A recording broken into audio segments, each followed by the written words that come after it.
इस कार्यक्रम के पुण्यार्चक हैं स्वर्गीय परम श्रद्धेय पंडित श्री रतनलाल जी बेनाड़ा की स्मृति में शंका समाधान के पुण्यार्चक हैं बेनाड़ा उद्योग limited in technical collaboration with NTE Korea AHL Jain group company.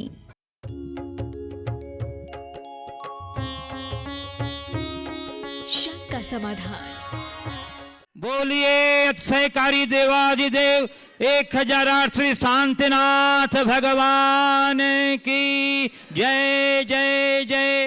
बोलिए समन संस्कृति उन्नायक प्रातः स्मरणीय संत शिरोमणि परम पूज्य 108 आचार्य गुरुवर विद्यासागर जी महामुनिराज की जय जय जय। बोलिए गुणायतन प्रणेता शंका समाधान प्रवर्तक भावना योग प्रवर्तक प्रखर वक्ता परम पूज्य 108 मुनिवर्षी प्रमाण सागर जी मुनिराज की जय जय जय। बोलिए परम पूज्य 108 मुनिवर्षी अरह सागर जी मुनिराज की जय जय जय।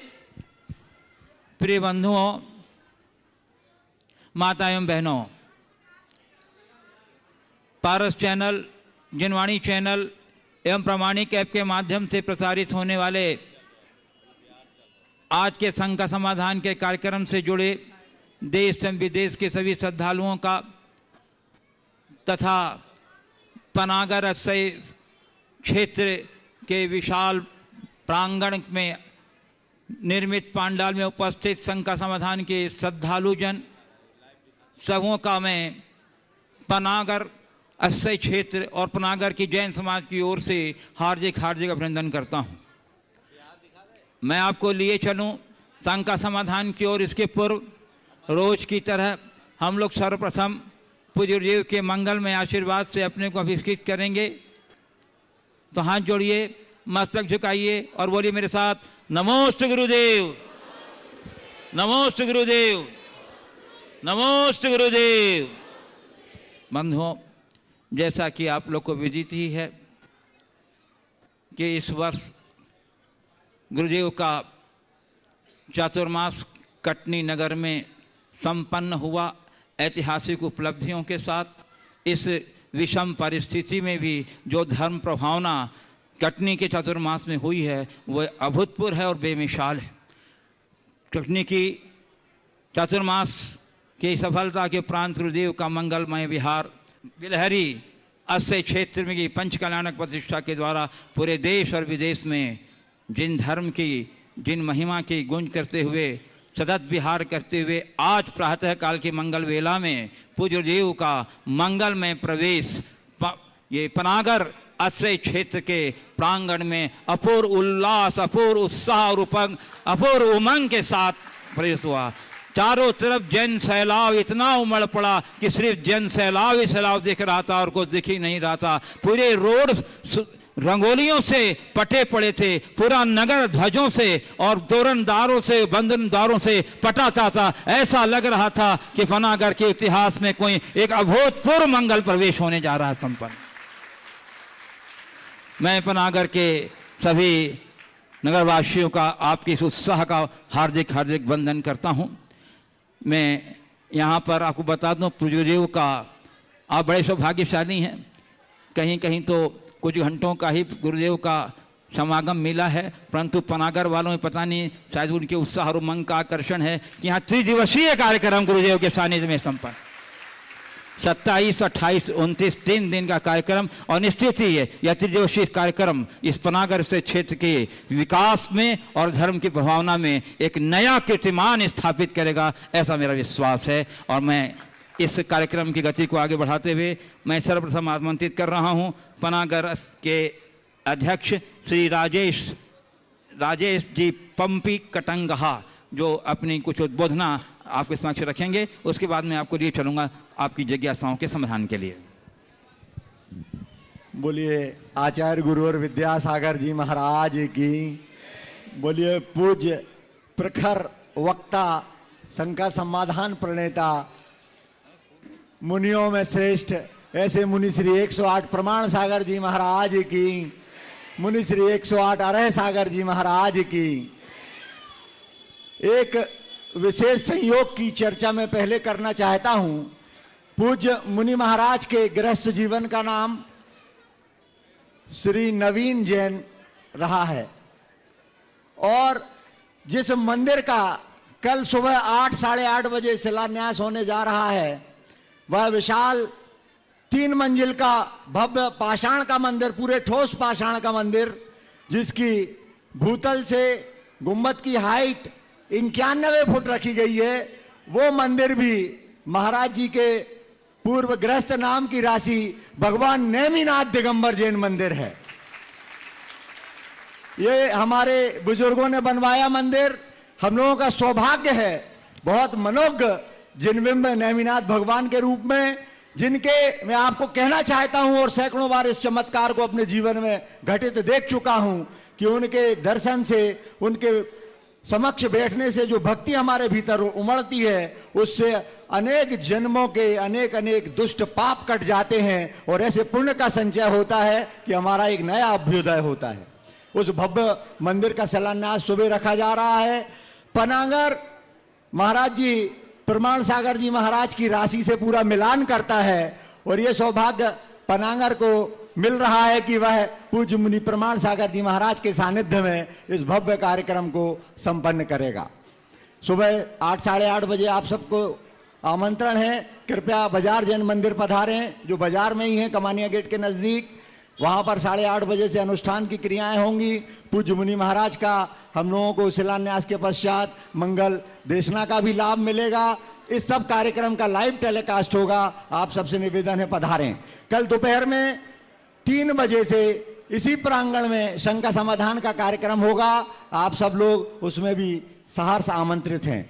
शाम को यहाँ बड़े बाबा के सामने भगवान शांतिनाथ, जिनका हमको दिव्य आशीर्वाद प्राप्त है, पूरे पनागर को, पूरे नगर को, उन भगवान के समक्ष हम लोग भक्तामर महामंत्र के रिद्धि मंत्रों के द्वारा उन भगवान की हम लोग आराधना करते हैं। आप सब लोग भी उस कार्यक्रम में पधारें। परसों 29 तारीख को सुबह 8 बजे ऐसे ही अति प्राचीन भूगर्भ से प्राप्त शांतिनाथ भगवान का महामस्तिका अभिषेक का भी सुअवसर हम सबको प्राप्त होगा। आप सब लोग इस कार्यक्रम में शुद्ध वस्त्र के साथ पधारें और यहाँ पर भी कमेटी की ओर से आपके लिए वस्त्रों की मुकुटमाला की व्यवस्था की गई है। आप लोग पधारें और इस आनंद को प्राप्त करें, पुण्य संचय के इस अवसर को कतई ना छोड़ें। उसके पश्चात महाराज जी की मंगल देशना हम लोगों को यहाँ से प्राप्त होगी, उसमें भी सब लोग सहभागी बने। और पूज्य श्री के चरणों में मैं बिना उनके आदेश के निवेदन कर रहा हूँ कि 29 तारीख का 3 बजे से 4 बजे तक का शंका समाधान कार्यक्रम या और भी समय वो जो चाहें यहाँ डिसाइड कर दें, यहीं पर 29 तारीख का शंका समाधान कार्यक्रम होना चाहिए और आप सब लोगों का बहुत बहुत अनुमोदन होना चाहिए, तब होगा, इसके पहले नहीं होगा। इतने से अनुमोदन से काम नहीं चलेगा।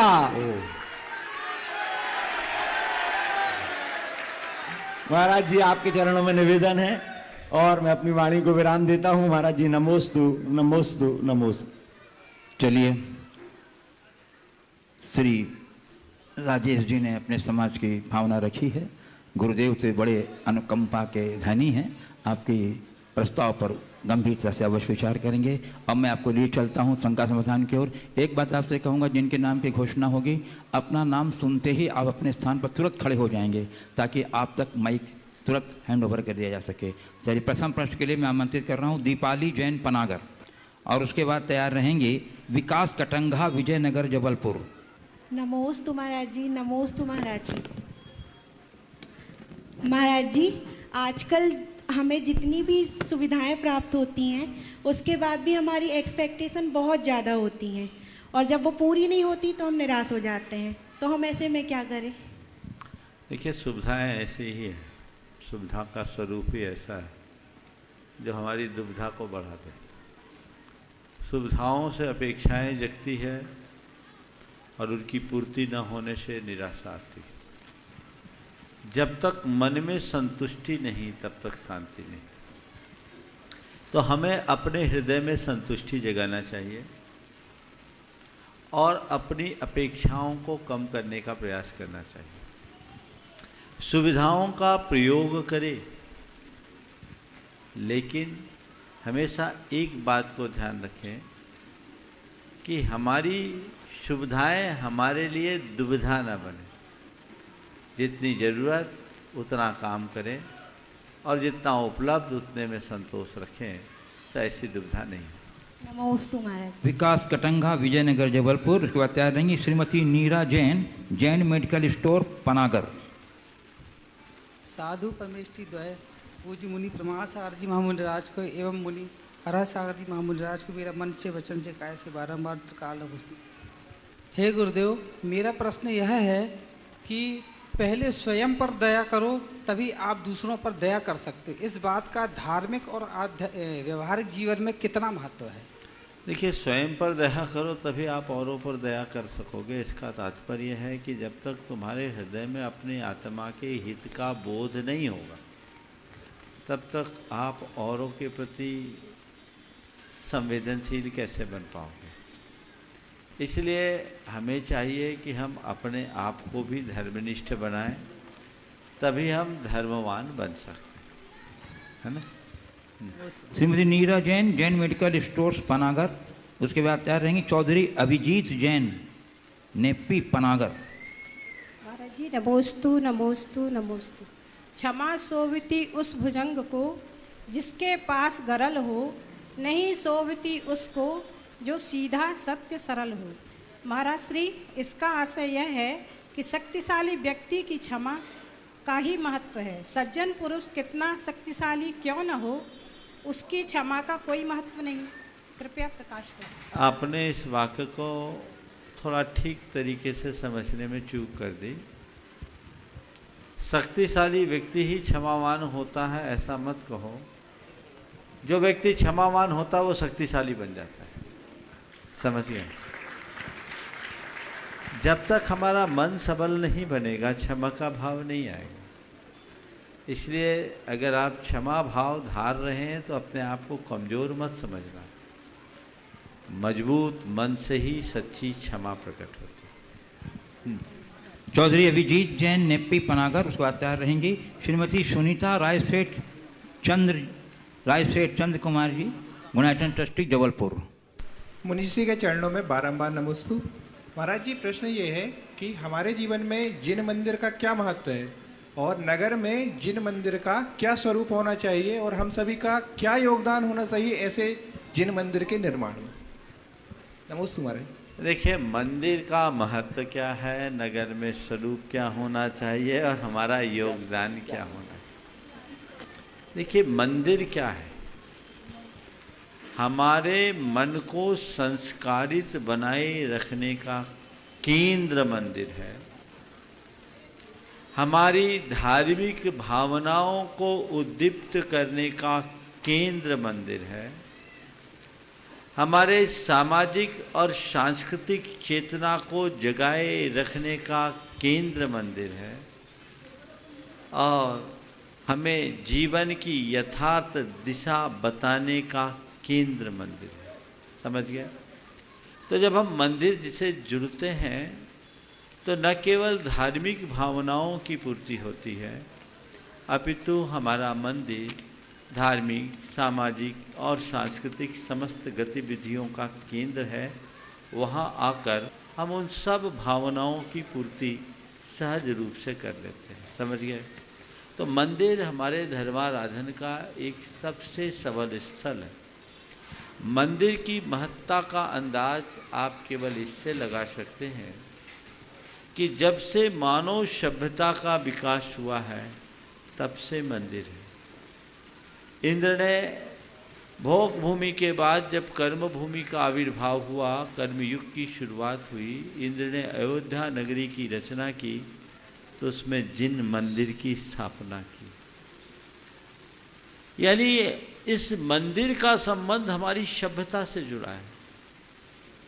और भारत जैसे देश में आपको ऐसे अनेक गांव मिलेंगे जहां आज भी कोई स्कूल ना हो और कोई अस्पताल ना हो। आज भी ऐसे अनेक गांव मिल जाएंगे जो स्कूल और अस्पताल से रहित हो, लेकिन ऐसा एक भी गांव शहर नहीं मिलेगा जहां कोई देवस्थान ना हो। ये हमारी सांस्कृतिक पहचान है। हमने अर्थ से अधिक परमार्थ को महत्व दिया है, इसलिए मंदिरों की महिमा को हमें नज़रअंदाज नहीं करना चाहिए।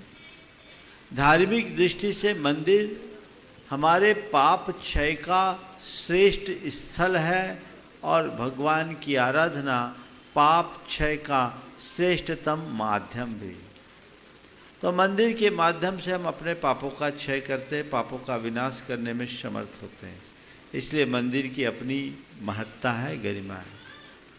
आपने कहा किसी नगर में रहने वाले मंदिर का स्वरूप क्या होना चाहिए। हमारे यहाँ मंदिर का अपने आप में एक पूर्ण शास्त्र है और उस शास्त्रों के अनुरूप मंदिर बनाना चाहिए।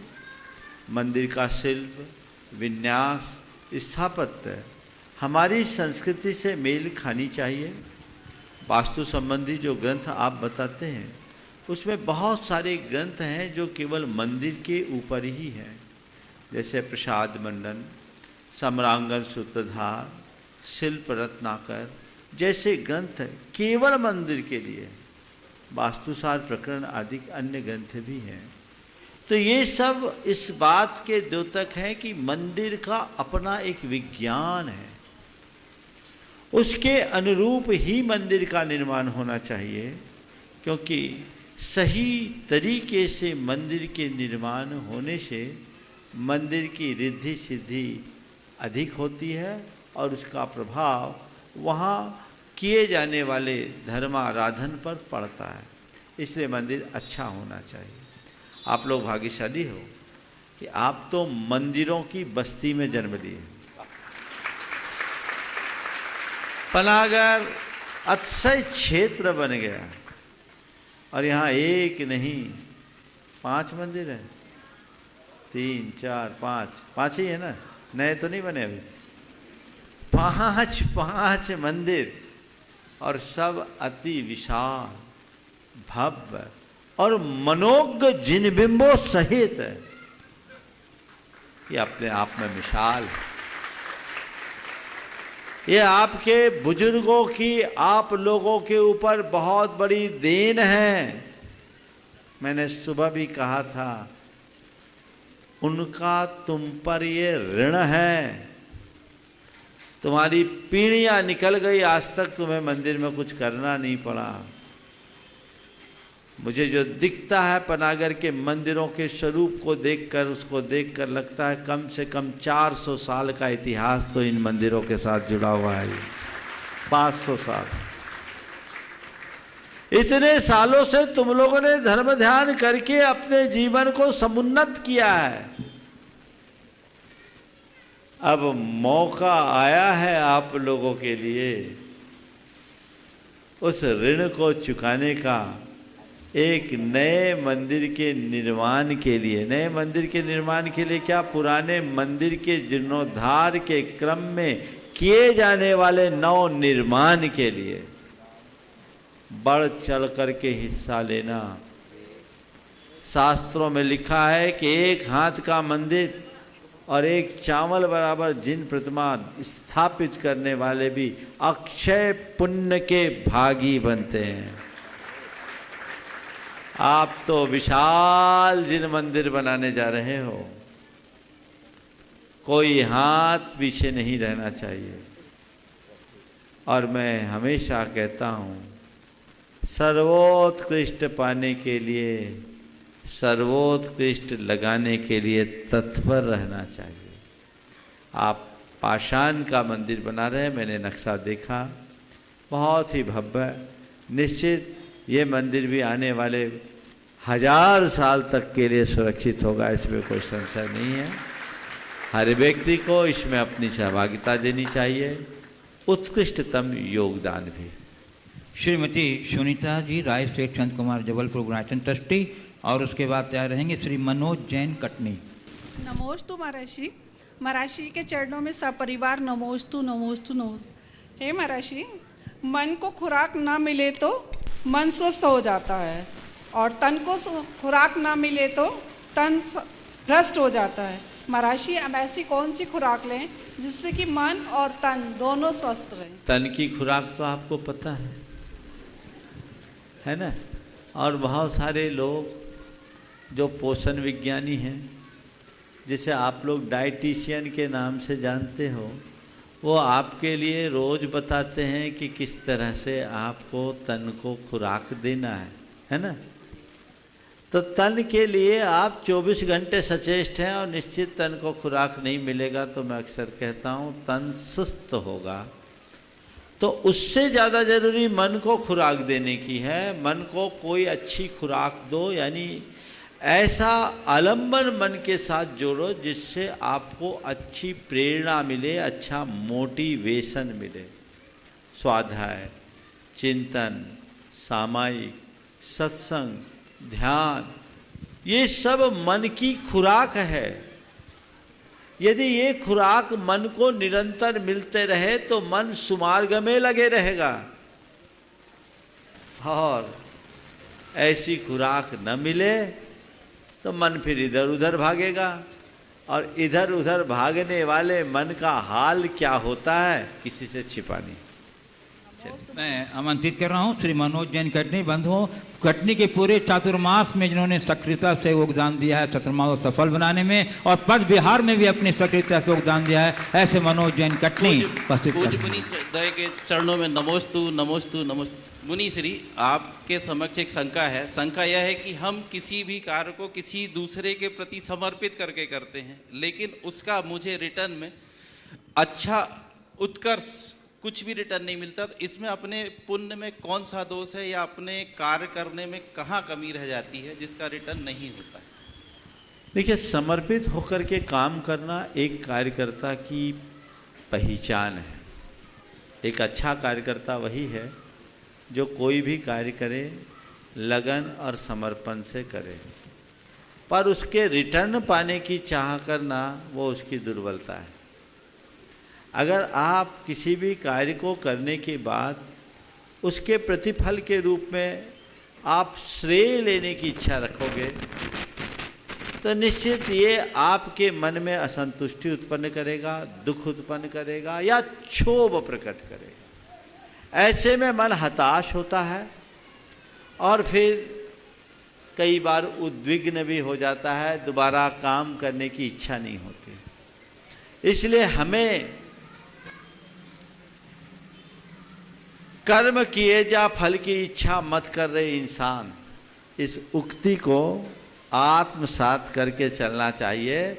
रिटर्न के झगड़े में पड़ो ही मत, अपने मन को टर्न कर दो, मामला ठीक हो जाएगा। बंधुओं, मैं देख रहा हूं कि दर्शक दीर्घा में जबलपुर प्रतिभा स्त्री की बाल ब्रह्मचारिणी बहनें यहाँ उपस्थित हैं, जिन्होंने आचार्य श्री के आशीर्वाद और भावना के अनुरूप अपना पूरा जीवन शिक्षा और संस्कार के लिए अर्पित कर दिया है। एक जब जोरदार करतब ध्वनि से हमारी दीदी सम्मान कर दीजिए, वो अपने स्थान पर खड़े हो जाएं, और उनमें से बाल ब्रह्मचारिणी बहन अनिता दीदी एक अपना प्रश्न रखेंगी। वैसे आपके लिए कोई छूट है, आप और भी कोई पूछना चाहती पूछ सकती हैं। पहला प्रथम प्रश्न है बाल ब्रह्मचारिणी अनिता दीदी। आचार्य श्री के चरणों में नमोस्तु करते हुए मुनि श्री के चरणों में बारंबार परिवार से नमोस्तु करती हूँ। मुनि श्री, आचार्य श्री अक्सर कहा करते हैं कि अपनी विशुद्धि, अपने कार्य ऐसे होने चाहिए एक भव शेष रहे। तो हमारी इस भूमिका में ऐसा कौन सा कार्य करें, ऐसे कौन से गुण लब्धि स्थान बढ़ाएं जो हमारा एक भवी शेष रह जाए? बहुत अच्छी बात है। हर आचार्य की ये प्रेरणा बड़ी उत्कृष्ट प्रेरणा है। हर साधक को यही लक्ष्य रखना चाहिए, मेरा एक भाव ही शेष रहे, वह भी इसलिए कि इस भाव में कोई वैकेंसी नहीं। पर ये कब होगा? जब हमारे हृदय में संसार से प्रबल वैराग्य होगा। वैराग्य जितना तीव्र होता है, विशुद्धि उतनी प्रबल होगी। वैराग्य विशुद्धि की संजीवनी है। इसलिए अपने हृदय में वैराग्य भाव की वृद्धि रखो। एक बार आचार्य गुरुदेव ने कहा था कि लौकांतिक कौन बनते हैं? जो 24 घंटे वैराग्य भाव में डूबे रहते हैं। समझ गए ना? तो बस ऐसी विशुद्धि मन में एक कसक होनी चाहिए, तड़प होनी चाहिए कि मैं इस संसार में बंधा हूं, मुझे मुक्त होना है। जो संसार में ही रमा हो उसके लिए मुक्ति की बात अभी बहुत दूर है। हमें परमार्थ से जुड़ने के लिए वैराग्य को प्रबल बनाना। और भी कोई दीदी प्रश्न पूछना चाहें तो साधारण आमंत्रित हैं। बंधुओं, मैं देख रहा हूं कि एक और कुछ किशोर वय के बच्चे यहाँ उपस्थित हैं जो कटनी से लगातार गुरुदेव के साथ पद विहार में अपना योगदान दे रहे हैं और चातुर्मास की व्यवस्था में भी बहुत उल्लेखनीय योगदान दिया है। अनिमेश जैन, वेद जैन, सरल जैन, शुभम जैन, अनुदिश जैन, संदेश जैन, रसील जैन। एक बार जोरदार करतल ध्वनि से इन बच्चों का अभिनंदन कर दीजिए बंधु। इस किशोर वय में मार्ग की असुविधाओं का भी त्याग करते हुए उसको सुविधा की तरह अंगीकार करते हुए बराबर योगदान दे रहे हैं। एक सवाल हमारे सब बच्चों मिलकर पूछो। गुरुदेव के चरणों में हम सभी युवाओं की ओर से बारंबार नमोस्तु नमोस्तु नमोस्तु।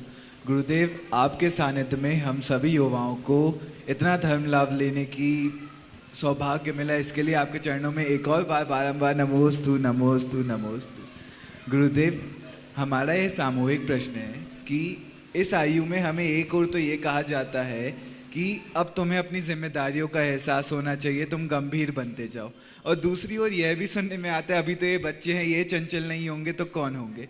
तो गुरुदेव, हम अपनी जिम्मेदारियों का एहसास कब करें और कब हम बड़े हो गए हैं, कब हम छोटे हैं, ये परिस्थिति हम कैसे जाने? बहुत अच्छा सवाल है।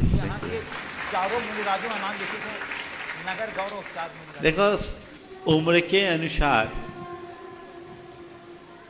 अनुभव खुद प्रकट होते हैं और जैसे जैसे अनुभव बढ़ते हैं वैसे वैसे व्यक्ति का एहसास भी बदल जाता है।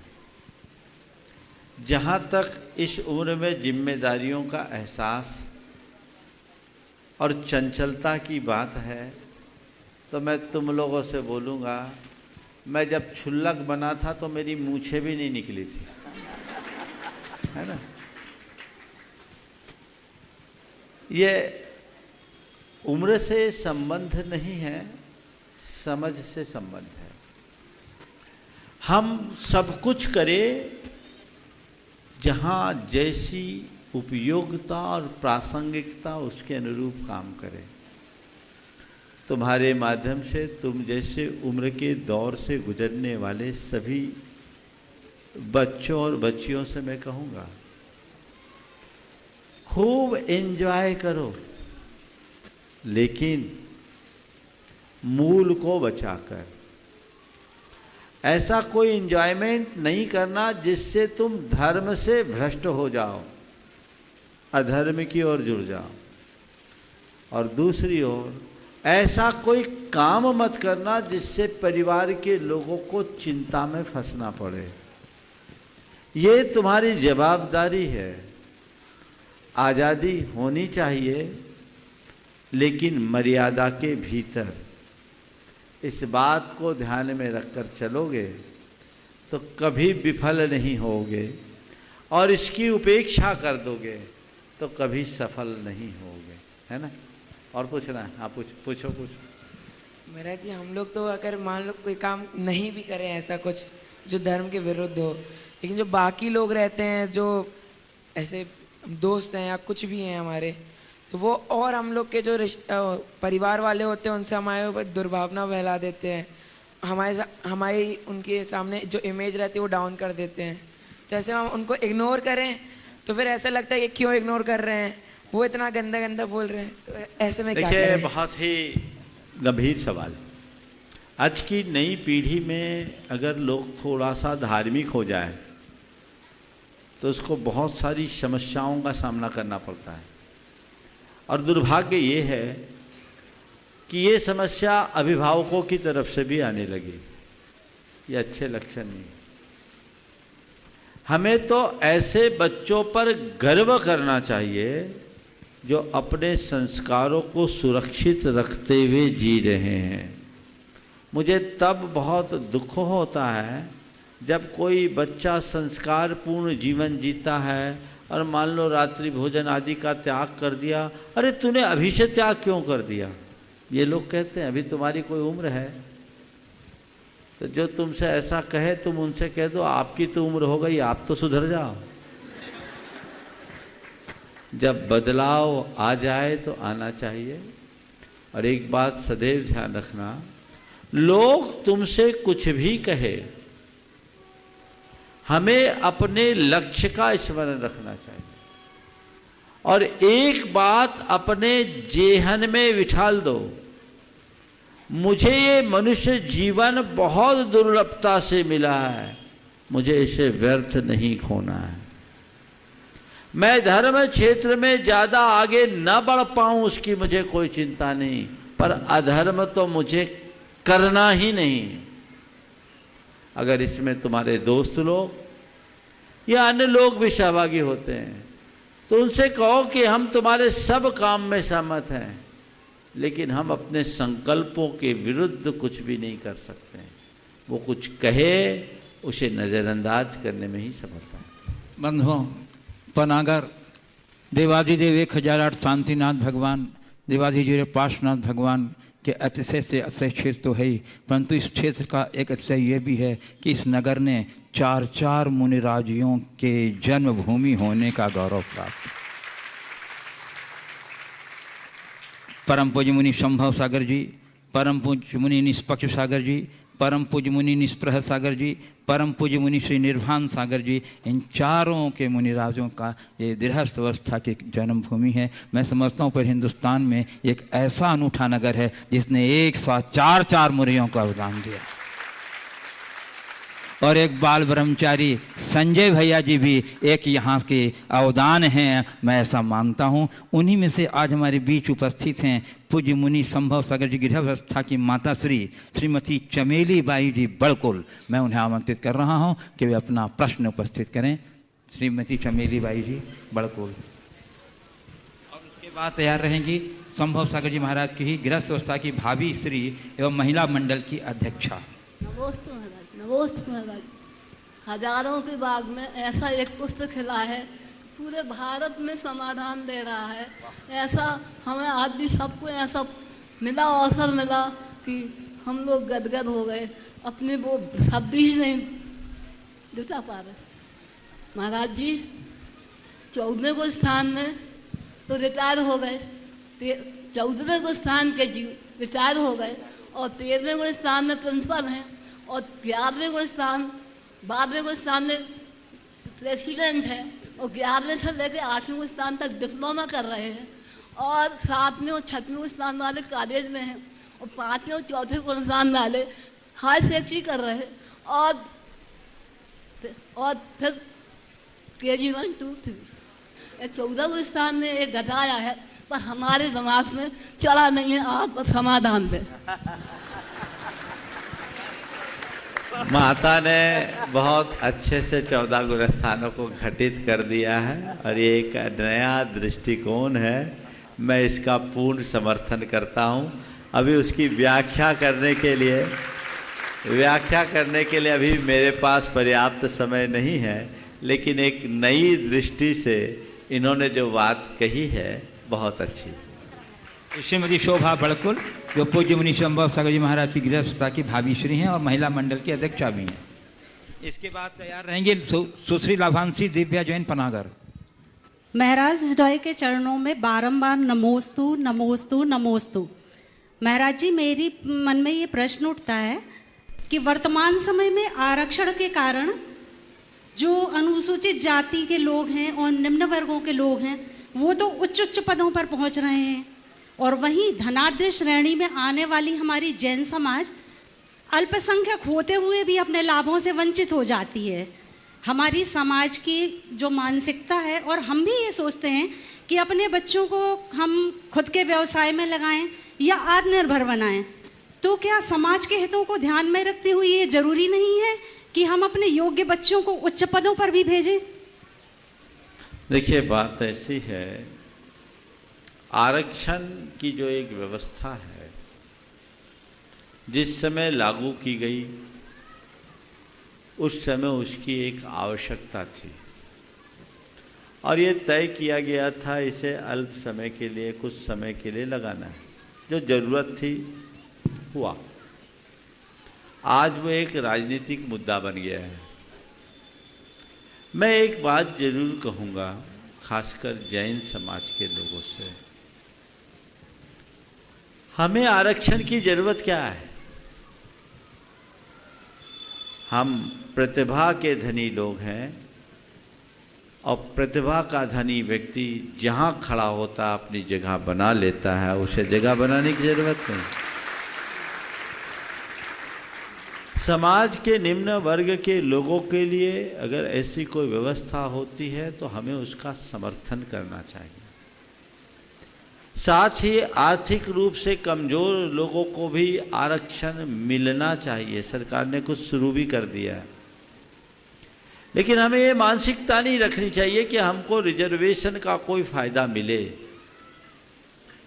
हम लोग तो हमेशा कहते हैं हमें नौकरी करना नहीं, नौकरी देना है। ये मानसिकता रखो। जिन बच्चों में हताशा आती है उनको भी समझाओ कि ऐसा नहीं है। और इसके बाद अपनी प्रतिभा के बल पर आरक्षण की नीति के उपरांत भी अनेक बच्चे आज उच्च उच्च पदों पर अपना स्थान बनाकर समाज का गौरव बढ़ा रहे हैं कि नहीं बढ़ा रहे हैं? इसलिए हताश मत हो। अपने बच्चों से कहो बेटे मन लगा के करो, अगर उधर अवसर मिल गया तो ठीक, नहीं तो अपने समाज के विकास के लिए और देश की सेवा के लिए हजारों अवसर हैं। हम जहाँ खड़े होंगे वहाँ काम कर लें। समझ गए? इसलिए इसमें हताश नहीं होना। कुमारी लहांसी दिव्या जैन पनागर, उसके बाद तैयार रहेंगे श्री शैलेंद्र जैन कंजे कटनी। नमोस्तु गुरुदेव। नमोस्तु गुरुदेव। गुरुदेव, किसी की बेइज्जती का जवाब इतनी इज्जत से दे कि सामने वाला खुद ही शर्मिंदा हो जाए, तो ये समझदारी कैसे लाए? और फिर जब कोई बेइज्जती करता है तो उसका जवाब इज्जत से दे, तो इतना पेशेंस कैसे रखे? नमोस्तु गुरुदेव। बेइज्जती का जवाब इतने इज्जत से दें कि सामने वाला खुद शर्मिंदा हो जाए। बहुत अच्छा कोट जिसका भी वाक्य है, बड़ी प्रबल प्रेरणा इसमें छिपी है। आपने पूछा है इतना धैर्य हम कैसे लाएं? अगर हमारी सोच थोड़ी सकारात्मक होगी तो ये हमारे जीवन में घटेगा। किसी से पूछा कि आपने तमीज कैसे सीखी? आपने तमीज कैसे सीखी? उत्तर दिया बदतमीजों से। आपने तमीज कैसे सीखी? उत्तर दिया बदतमीजों से। सामने वाला हैरान रह गया कि बदतमीजों से भी आपने तमीज सीखी कैसे? तो उन्होंने कहा मैंने हमेशा बदतमीजों का व्यवहार देखा और उससे परहेज किया, नतीजतन मैंने तमीज सीख ली। दृष्टिकोण ऐसा होना चाहिए। तो किसी की बेइज्जती का जवाब इतने इज्जत से दो कि सामने वाला खुद शर्मिंदा हो जाए। पर एक बात बताऊं, इज्जत और बेइज्जत है क्या? केवल एक फीलिंग। मैं अक्सर कहता हूं ठंड, गर्मी और इंसल्ट, ठंड, गर्मी और इंसल्ट जितना फील करोगे उतना लगेगा।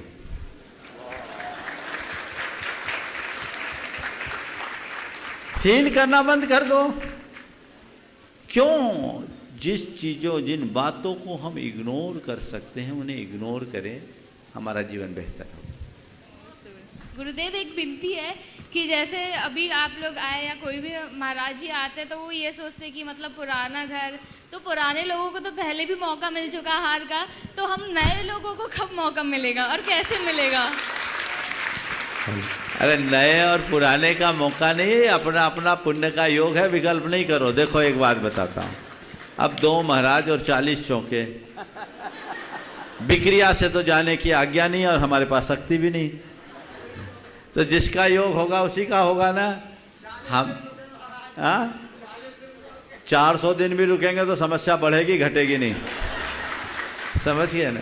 इसलिए ये सब विकल्प नहीं, अपने पुण्य भावों को बढ़ाओ, इतना प्रबल कर दो कि साधु के पांव अपने आप खींच के चले आए, नमोस्तु। और कदाचित लाभ न मिले तो भी हमने जो अपना काम किया है उसका लाभ तो हमें मिल ही गया ना। कृत, कारित, अनुमोदन तीनों समान होते हैं, इसलिए विकल्प नहीं करना, समझ गए। और फिर आज की जो बात है, अब जिस नगर से साधु निकले उस नगर में आने के बाद साधु के घर में जाने का पहला हक तो होता है ना। हाँ, होता है कि नहीं होता? गुरुदेव, उनका तो पहले से पुण्य है। ओम, अपना भी बढ़ाओ, चलो आगे। जी, शैलेंद्र जैन कंजे कटनी, जो कटनी समाज के उपाध्यक्ष हैं और धर्म प्रभावना समिति के संयोजक के रूप में बहुत कर्मठ योगदान देकर के चतुर्मास संपन्न बनाने में योगदान दिया। एक बार को उदार करतल ध्वनि से इनका अभिनंदन कर दीजिए। और इसके बाद तैयार रहेंगे, मैं देख रहा हूँ कि श्री अमित जी पड़रिया, जो देश से कुशल संचालक भी हैं, उद्घोषक भी हैं, व्याख्याता भी हैं, वे यहाँ उपस्थित हैं। मैं उन्हें आमंत्रित करूँगा। अमित जी पड़रिया। मेरे भगवान, मेरे गुरुवर, आपके चरणों बिंद में दिगंबर जैन पंचायत कटनी और गृहलक्ष्मी परिवार की ओर से बारंबार नमोस्तु नमोस्तु नमोस्तु होगा। गुरु जी, लोकप्रियता को व्यवहार कुशलता में किस प्रकार लाएं कि जिसमें लोकप्रियता कम ना हो? लोकप्रियता को व्यवहार कुशलता में कैसे लाएं कि लोकप्रियता कम ना हो? देखो, मेरा मानना और अनुभव तो यह है कि व्यवहार कुशलता ही हमारी लोकप्रियता का आधार है। जो व्यक्ति व्यवहार कुशल होते हैं, नीति निपुण होते हैं, मिलनसार होते हैं, मृदुभाषी होते हैं, उनका व्यक्तित्व अपने आप इतना गहरा हो जाता है कि हर कोई उनसे प्रभावित हो जाता है और लोकप्रियता आ जाती है। तो अपनी लोकप्रियता को कायम बनाए रखने के लिए व्यवहार कुशलता पर हमारा पूरा ध्यान होना चाहिए। और व्यवहार कुशलता का मतलब ही कुल ये है कि कोई भी काम इस तरीके से करो जिससे किसी के मन को आघात न पहुँचे, सबके हृदय में आह्लाद हो, सामने वाले की मान और मर्यादा भी सुरक्षित रहे और आपका काम भी पूर्ण। नमोस्तु महाराज। श्रीमती समीक्षा एवं श्रीमती अमिता जैन पनागर, उसके बाद तैयार रहेंगे सौरी जैन ललितपुर। बोलो। महाराज जी के चरणों में मेरा और मेरे परिवार की तरफ से त्रैवार नमोस्तु नमोस्तु नमोस्तु। महाराज जी, मेरा प्रश्न यह है कि मकान तो हम बहुत अच्छे तरीके से और इंजीनियर के परामर्श से बना लेते हैं, नवनिर्मित कर लेते हैं, परंतु महाराज जी हमारा पूछना है कि मकान के जैसे जीवन का निर्माण हम कैसे करें? देखिए, बहुत अच्छा सवाल है और इसका एक वाक्य में उत्तर दे रहा हूँ। जैसे हम अच्छा मकान बनाने के लिए इंजीनियर के परामर्श अनुरूप मकान का निर्माण करते हैं, वैसे अच्छा जीवन जीने के लिए गुरुओं के परामर्शानुरूप जीना शुरू कर दें, सब ठीक हो जाए। नमोस्तु महाराज जी, नमोस्तु। एक इनर इंजीनियरिंग है और एक बाहर की इंजीनियरिंग है। चलिए। हेलो, शौर्य जैन ललितपुर। महाराज जी। हाँ, अगला। और उसके बाद तैयार रहेंगे श्रीमती राजकुमारी जैन पनागर। बोलो बेटा। तो महाराज जी, हमारे धर्म में हर एक परेशानी को हैंडल करने के लिए कहानी है, तो क्या ब्लैकमेलिंग को हैंडल करने के लिए हमारे धर्म में कोई कहानी है? बहुत अच्छा सवाल किया है।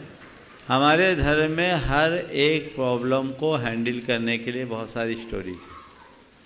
ब्लैकमेलिंग को हैंडल करने के लिए भी कोई कहानी है क्या? है। हमारे पुराणों में ऐसे भी प्रसंग आते हैं जिसमें किसी को कोई ब्लैकमेल करना चाहा तो उसको ब्लैकमेल होने से बचाने के लिए रास्ते निकाले, समझ गया? और उसका एक तरीका है, एक कहानी आती है जिसमें एक व्यक्ति से गलती हो गई और गलती होने के बाद लोग उसे इस बात का दबाव देने लगे कि तुम्हारा इस गलती का प्रचार प्रसार होगा तो तुम्हारी बहुत बदनामी होगी, और कुछ दिन वो अपनी बदनामी की चिंता से बहुत दुखी भी रहा। लेकिन बाद में उसे लगा कि इस तरीके से मैं मन ही मन दुखी बना रहूँगा, अशांत रहूँगा तो क्या होगा, लोग मुझे दबाव दे और इस तरह की बातें करें, इससे अच्छा है मैं गुरु चरणों में जाकर अपना हृदय खोल दूं, अपनी गलती को स्वीकार कर लूं और गुरु से प्रायश्चित लेके अपना उद्धार कर लूं।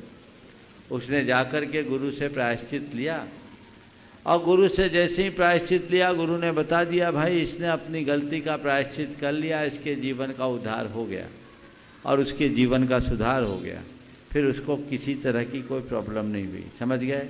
तो कोई ब्लैकमेल करे तो हमें उसे फेस करना चाहिए, ब्लैकमेल नहीं होना चाहिए। आज के समय में अगर कोई ब्लैकमेल करता है तो हमें पूरी तरह से प्रशासन की मदद लेनी चाहिए, पुलिस को इन्फॉर्म करनी चाहिए और उसकी जड़ तक जाना चाहिए, उसको फेस करके उसका सॉल्यूशन ढूंढना चाहिए, घबराना नहीं। नमोस्तु महाराज जी। श्रीमती राजकुमारी जैन पनागर। मेरे परिवार की ओर से बारंबार द्वय गुरुवर के चरणों में आदर्श भैया व्रती महिला मंडल की ओर से नमोस्तु नमोस्तु नमोस्तु। हे गुरुवर, मेरा प्रश्न है कि जीवन में बिना हराए सामने वाले को कैसे जीता जा सकता है जबकि वह मुझसे द्वेष करता है, इसका कृपा उपाय बताएं। बिना हराए सामने वाले को कैसे जीता जा सकता है जबकि वह द्वेष करता है। देखिए, बिना हराए सामने वाले को जीतने का एक सबसे सरल तरीका है उसके प्रति अपने हृदय में प्रेम का भाव जगा लो। अगर हमारे मन में उसको जीतने की किंचित भी इच्छा है तो इसका मतलब हमारे सबकॉन्शियस में कहीं ना कहीं उसे हराने का भाव भी है। ये हमारे अंदर के द्वेष भाव को ही उजागर कर रहा है। तो हमें चाहिए हम उसके प्रति इतना प्रेम भाव जगा ले कि हमारे हृदय में सामने वाले को हराने और जीतने का भाव ही ना बचे। और बहुत संभव है कि हमारे प्रेम पूर्ण व्यवहार से सामने वाले का भी हृदय बदले और वो अपने अंदर परिवर्तन घटित कर सके। बंधुओं, अत्यंत प्रसन्नता है कि आज हमारे बीच जबलपुर आधार ताल के एडिशनल एसपी श्री अगम जैन यहाँ उपस्थित हैं। मैं उन्हें ससम्मान आमंत्रित कर रहा हूँ कि वे कृपया पधारें, गुरु चरणों में श्रीफल भेंट करके आशीर्वाद ग्रहण करें और यहाँ की समाज उनका भावभीना सम्मान करेगी, जिसमें मुख्य योगदान देंगे राजेश जी पंपी कटंगा जो उपनगर के अध्यक्ष हैं और उनके साथ ही उनका सम्मान करेंगे बंधु। और आप अपनी करतल ध्वनि का योगदान दे करके उनका सम्मान कीजिए बंधु। ये युवा एसपी हैं, इससे हमारे समाज को बहुत ही आशा है और बहुत ही उम्मीद है कि इनके नेतृत्व में हमारे समाज के विकास और समाज की समस्याओं को सुलझाने में बहुत मदद मिलेगा। जोरदार करतल ध्वनि से अभिनंदन उनका। इनके साथ में जो पुलिस अधिकारी सक्षम आए हैं तो सीनियर सीआई सोनी जी, हाँ, और आज इन्होंने बहुत ही उत्तम व्यवस्था लॉ एंड ऑर्डर की है। पूरे गुरुदेव के ये जो पूरे बिहार में जो रेला चल रहा था जनता का, उसको कंट्रोल करने में बहुत अच्छा व्यवस्था किया है, बहुत अच्छी योगदान दी है। जोरदार करते हैं अभिनंदन पंडित जी बंधु। और मैं अगम जी से कहूँगा कि वो कुछ अपनी बात भी यहाँ गुरुचरणों में रखें यदि आपकी कुछ जिज्ञासा है तो। महाराज श्री का पनागर जबलपुर में बहुत बहुत स्वागत है और मैं आप सभी की ओर से आशा करता हूँ कि कल और आज में कोई भी परेशानी नहीं हुई होगी। हम लोग अपनी तरफ से पूरी व्यवस्था कर रहे हैं कि कार्यक्रम कोरोना गाइडलाइंस को ध्यान में रखते हुए सुव्यवस्थित रूप से चलता रहे और महाराज श्री के मार्गदर्शन में हम सभी लोग उत्तरोत्तर संस्कार और संयम के मार्ग में आगे बढ़ते रहें। क्योंकि शंका समाधान का कार्यक्रम चल रहा है तो एक शंका मेरी भी है जो मैं आपके समक्ष रखना चाहता हूँ। महाराज श्री, आज के समय में विभिन्न देशों के बीच में, विभिन्न संप्रदायों के बीच में, पंथों के बीच में किसी न किसी कारण को लेकर के विद्वेष उत्पन्न होता रहता है और जो मनभेद भी बन जाता है, हमारे मन भी खट्टे हो जाते हैं। तो जैन दर्शन में ऐसे क्या सिद्धांत हैं जो हम सभी ध्यान रखें जिसके कारण से हमारे व्यावहारिक जीवन में तो हम एक दूसरे के साथ शांति और विश्व बंधुत्व स्थापित कर ही पाएँ और अपने व्यक्तिगत जीवन में भी दर्शन, ज्ञान, चारित्र के मार्ग में आगे बढ़ सकें। धन्यवाद, सभी को जय जिनेंद्र। बहुत अच्छा सवाल आपने पूछा। थोड़ी देर आप खड़े रहें आगर जी। आप जैसे युवाओं से समाज को अच्छी प्रेरणा मिलती है। आपने ये पूछा है कि हम समाज में होने वाली वैचारिक मतभेदों को मनभेद होने से कैसे बचाएं और देश मुक्त समाज को हम कैसे आगे बढ़ाएं। देखिए, यदि सभी लोग धर्म को धारण करें तो देश की कोई संभावना ही नहीं। लेकिन जब कभी किसी भी प्रकार की पक्ष की बात आती है तो विपक्ष अपने आप खड़ा हो जाता है और जो बातें हमारी आस्था से जुड़ जाती है वो बातें हर व्यक्ति को भीतर तक आंदोलित करती है।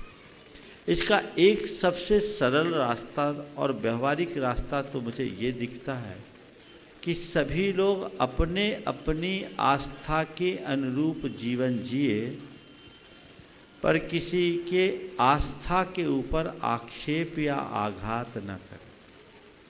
मुश्किल तब होती है जब लोग एक दूसरे की आस्था को छेड़ते हैं और स्वाभाविक है अगर हमारी आस्था पर चोट पहुंचेगा तो उससे हृदय में वेदना तो होती है और जब हृदय में वेदना होगी तो उसकी प्रतिक्रियाएं भी होगी। घाव अंदर होगा तो टीस तो मारता ही है। हमें कोशिश करनी चाहिए कहीं घाव हो ही नहीं,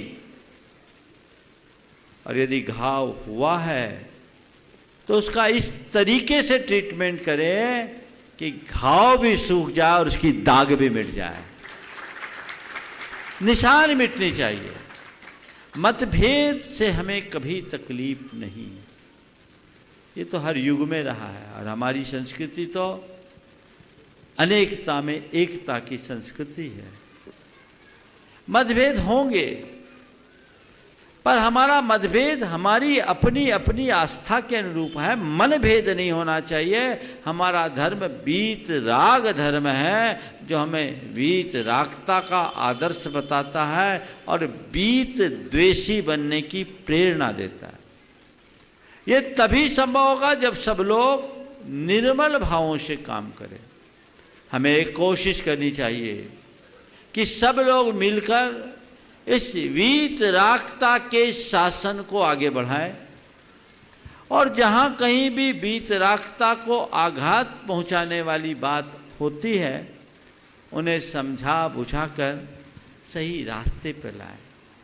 आज जैन समाज बड़ी प्रबुद्ध समाज और एकजुट समाज है, लेकिन ऐसी समाज में भी कतिपय लोग, खासकर आज के सोशल मीडिया में, जिस तरह की अनर्गल बातें प्रस्तुत करके समाज का सौहार्द बिगाड़ते हैं, हम सबको चाहिए ऐसे लोगों का मनोबल कमजोर करे, उन्हें प्रोत्साहित न करे। समाज में जहर फैलाने वाले काम को हमें रोकना होगा, क्योंकि इस जहरीली हवा का असर पूरी समाज को प्रभावित करता है। और आजकल हम देख रहे हैं पिछले 4-5 वर्षों से बहुत सारे लोग कुछ भी पोस्ट जारी करते हैं। मैं अनेक बार इस संदर्भ में बोल चुका हूं कि लोग अगर ऐसे पोस्ट जारी करते हैं तो आप उसे वहीं रोकने की कोशिश कीजिए और ऐसे लोगों को हतोत्साहित कीजिए। पर विडंबना तो मुझे तब दिखती है कि कोई ऐसे अनर्गल पोस्ट जारी करते हैं और आप धुआं उड़ाना शुरू कर देते हैं। क्यों? उनके मंसूबे को कमजोर करना चाहिए। हमारा लक्ष्य क्या है? तुम्हारी जो मान्यता, तुम्हारी जो आस्था, तुम्हारी जो श्रद्धा, जिसे मानना है मानो, नहीं मानना है नहीं मानो, पर तुम जहर फैलाने का काम क्यों करते हो? इसका परिणाम बिगड़ता है। मुट्ठी भर लोग अगर इस तरह के कार्य करेंगे तो कभी उसका अच्छा परिणाम नहीं आएगा। हमें अच्छे परिणाम की हमेशा चिंता करनी चाहिए और पुनः मैं एक संदेश सबको फिर से देता हूँ, मैंने अनेक बार इस संदर्भ में बात की है कि जैन समाज में दिगंबर श्वेतांबर, तेरापंथी मूर्ति पूजा के स्थानकवासी श्वेतांबरों में और दिगंबरों में तेरापंथी, 20पंथी, तारणपंथी, अन्नपंथी, तुम जो हो अपने मंदिर और अपने पूजा स्थल के भीतर हो। बाहर निकलने के बाद तुम केवल जैन हो, अपनी ऐसी पहचान बनाओ। और जैनत्व की सुरक्षा के लिए जो संभव हो करो।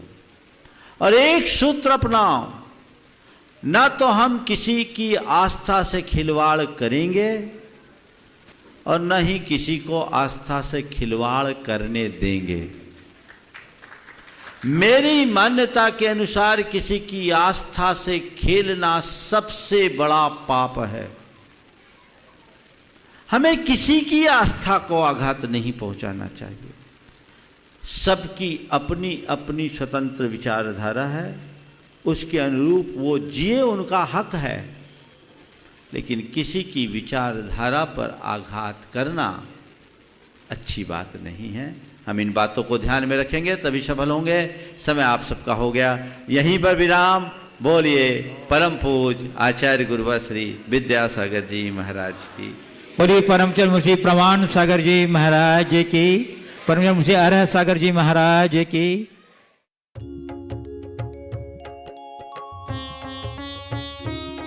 शंका समाधान।